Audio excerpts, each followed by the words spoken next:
This morning, hundreds of Nelson County students and teachers are not getting ready for school because the district officially canceled classes for today. We went to Thomas Nelson High School Wednesday afternoon, and this is what we saw. Both students and teachers walking out, protesting a potential merger with Nelson County High School. Then, more than 200 of the district's teachers called out.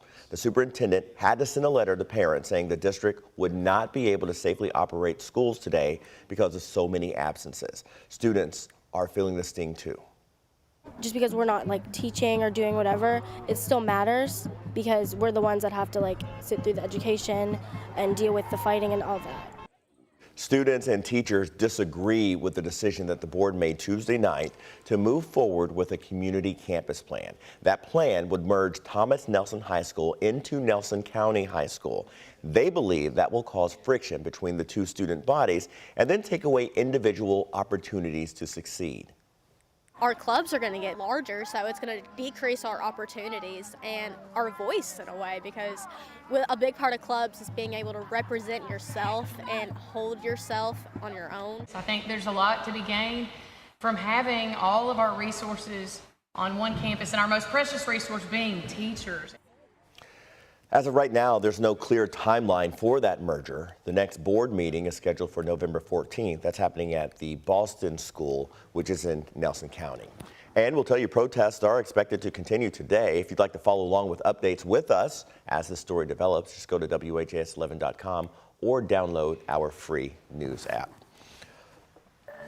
To Ford now, where the local strike effort is now leading to layoffs this morning. The company says it told 150 employees at the Sterling Axle plant in Michigan not to come to work. This is because the plant normally produces parts to ship to the Kentucky truck plant, which is now on strike. Ford says more than 19,000 people have now been affected or impacted by the strikes. KTP employees walked off the job 8 days ago, while the United Auto Workers targeted strike started back on September 15th. We just checked the Brooks Houck murder case file, and this morning there are more than 100 new documents in it.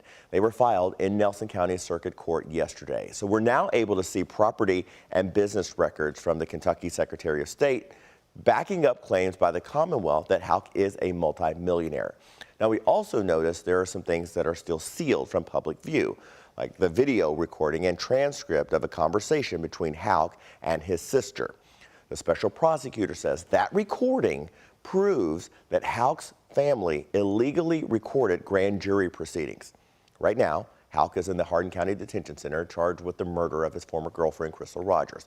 He's expected back in court in February. Right now, downtown Louisville is really struggling with vacancies as businesses and people continue to leave. But Mayor Craig Greenberg believes he may have found a way to repurpose those buildings.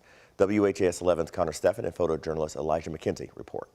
Greenberg wants the Kentucky General Assembly to give Metro government $30 million to help flip unused downtown office space into residential apartments to ideally surge activity in the business district. I think the mayor has pointed out that we're losing workforce age people to other cities. Rebecca Flashaker with Louisville Downtown Partnership says about 20% of downtown's vacant spaces could be easily redeveloped. If you could work from anywhere in the world, why not work in Louisville, Kentucky? It's affordable, it's easy to get around, your quality of life is high. Easy access to government officials. The mayor, who in private life helped develop the 21C hotel chain, also proposed flipping spaces into hotel and entertainment properties. I believe it is his wheelhouse. Development is it.